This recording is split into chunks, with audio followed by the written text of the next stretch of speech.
Olá, eu sou a Vivi De Gaspari e eu vou apresentar para você a pochete Anástasis. A pochete Anástasis é uma pochete no modelo cinto. Ela tem passantes aqui na parte de trás que possibilitam a troca do cinto por vários outros modelos e até mesmo usar sem o cinto como uma carteira de mão. Ela tem um tamanho ótimo, que é compacto, mas ao mesmo tempo cabe tudo que a gente precisa. Por dentro ela tem esse bolsinho que forma uma divisória e a gente fica com dois compartimentos além desse bolso que é com zíper. Aqui no bolsinho nós podemos levar as moedas, as miudezas, cartão, aqueles objetos menores e que a gente quer deixar mais seguro no bolsinho fechado com o zíper.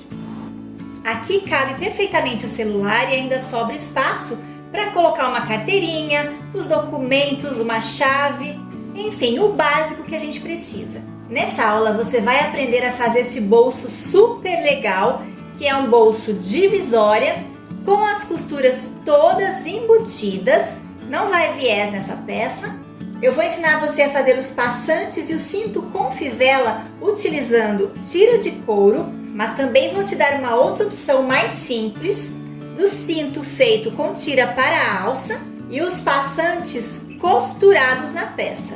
Além disso, essa peça foi feita 100% em máquina doméstica e eu ensino todas as etapas de costura bem detalhadinhas. Então, o que você está esperando para vir comigo para essa aula? Aguardo você!